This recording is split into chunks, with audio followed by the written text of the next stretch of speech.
tuhod, hindi na mawala yung sakit. Hindi na mawala yung sakit. Oo, lalo na yung siya. At saka lumiliit. Kailan pag Matagal na naman ito. ano ba nangyari sa'yo? May tumba-tumba ka ba? Nadulas ka ba kung saan-saan? naman, no? Basta na lang lumiliit. Sabi, tsaka ito hindi na mawala yung tunog niya. Hindi niya. Kumbaga wala. Hindi ka natumba, hindi ka natapilok, hindi ka nadulas, mga ano. Hindi ka tinamaan ng mga bagay-bagay. Ano? Nagkasakit ako ng ano, Ah. high blood. Na high blood Doon na kayo? nag-umpisa. Doon na nag-umpisa. Oo. Ngayon, nagme-maintenance kayo. Meron po. Baka doon. Tsaka itong tubig. Kasi kung wala naman kayong tumba-tumba, dulas, or tumama ng mga mabibigat na bagay o matitigas, kung wala, eh doon ka mo, base sa inyo ha, doon ka mo nagsimula. Baka yung tinitake nyo, hindi, baka rin tinatamad kayo pag nakatake kayo ng gamot, baka rin ayaw nyo na magpapawis o ayaw nyo na Kasi kung liliit siya, nang walang dahilan, eh ano yun, paano natin ma-trace yun? Doon lang naman sa tinitake nyo, alam nyo, sir, sa high blood, kahit hindi yan mag-maintenance, maraming doktor na vlogger ngayon, manood lang kayo sa kanila. Kahit hindi kayo mag-maintenance, alam nyo ang maintenance nyo? Magsabay na kayong mag-walking ni madam. Sa umaga, papawis kayo. O kahit sa gabi, hindi nyo kailangan magtatatakbo.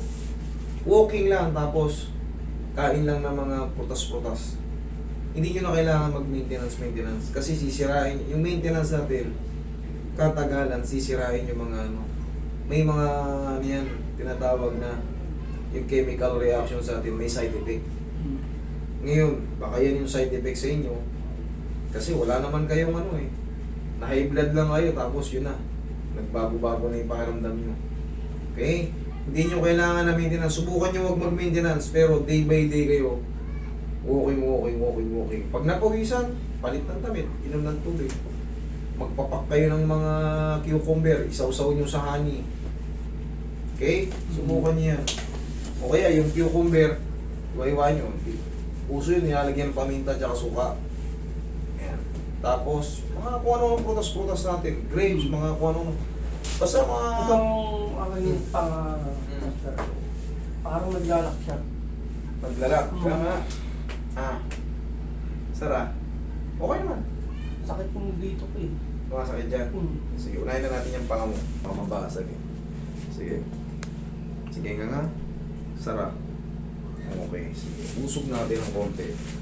Tandaan nyo, pag may sumasakit, dapat i-adjust. Pero kung walang sumasakit, unang i-adjust. Okay, nga. Dandan. Oh, isa pa. Nga. Dandan, sara. Nga. Sir, wait lang.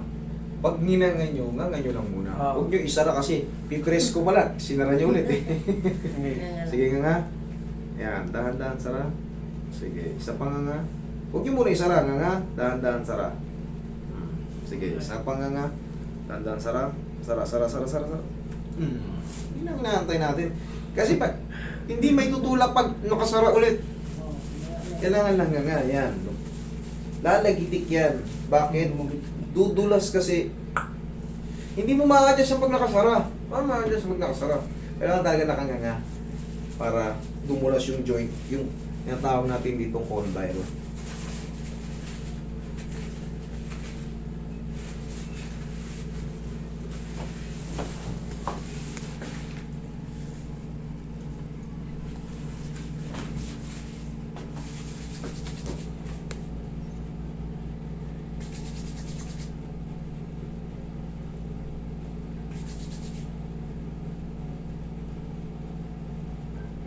Nangang malaki? Sara. Oh. Sakit? Wala? Wala. Nawala. Thank you. Okay. Tingnan natin kung ano magiging diferensya. Lumiliit daw eh. Oo. Kaya nyo kaya yun, sinasabi ko? Walking? Day by day? Baka doon kayo nadadali.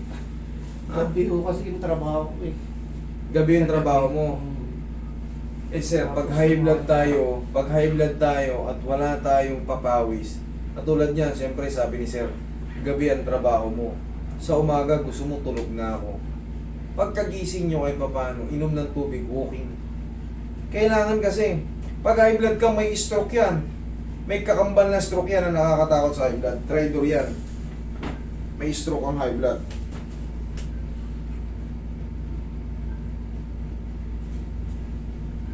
Pag may high blood kayo, ibig sabihin, lumalagkit na rin yung dugo nyo.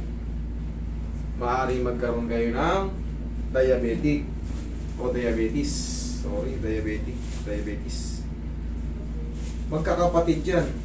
Ngayon, yan yung may malaking chance na ma-stroke. Eh, bago pa lang mangyari yun, walking. Hindi nyo kailangan magtatakbo. Kahit pa paano, ilang ano lang, mapawisan lang ng konting dibdib nyo, may lumabas na ng konting pawis ito, okay na yun. Ang mahalaga, lumalabas yung kinakain natin, yung mga residue kinakain natin maghapon, magdamag, gabi ang pasok mo, tapos wala na talagang pawis, tulog ka na kasi maghapon. Ngayon, yung kinakain natin, yung cholesterol, may standby yan. Yung bad cholesterol, tapos masabayan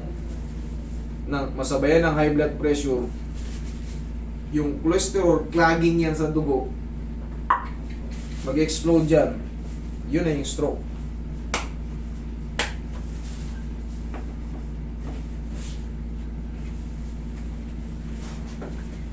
Hanggat maaga pa, huwag kayong magtiwala sa ano, doktor mismo nagsasabi.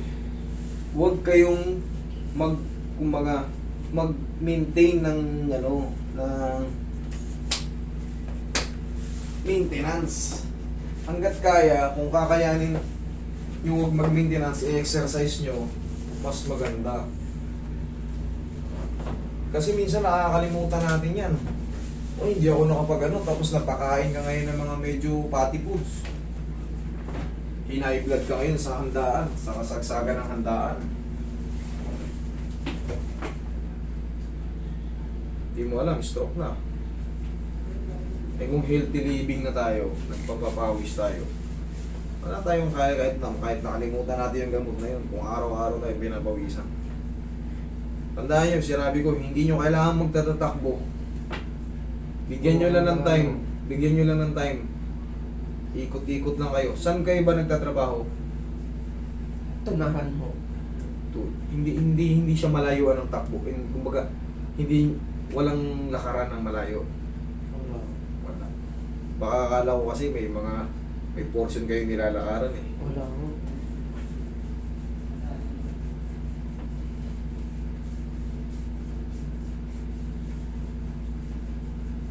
Kayo nang bahalang dumiskarte, sir ba?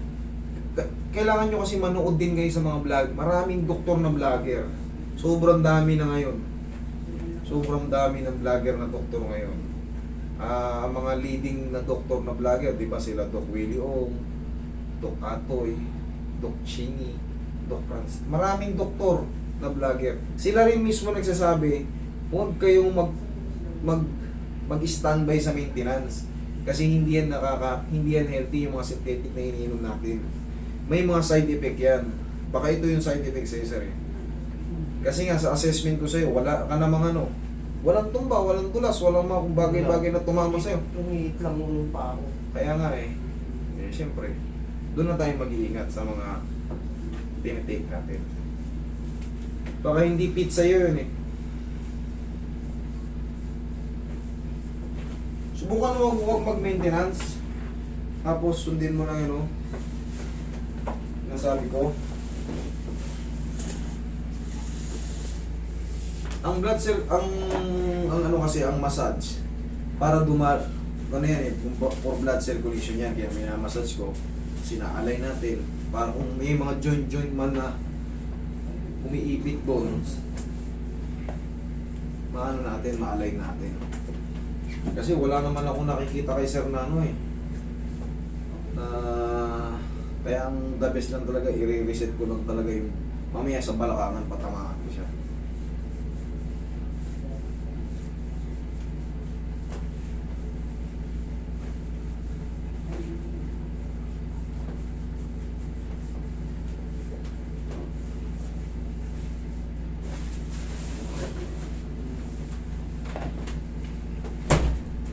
Tagilid ka, sir.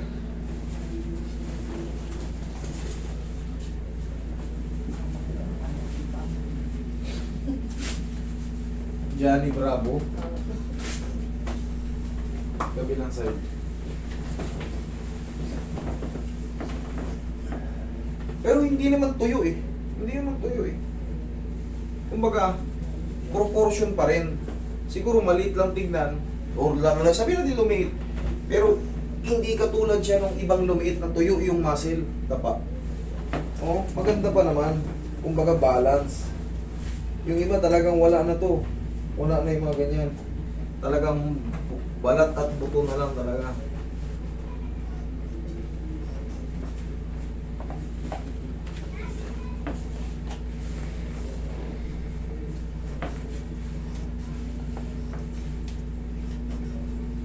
Tsaka ano ba ang paano pagpapalaki ng mga muscle sa paa? Bike. Tapos yung ganito. Yung exercise na yun. Kita mo yung muscle ko sa likod? Roy, sa iyo yung balak.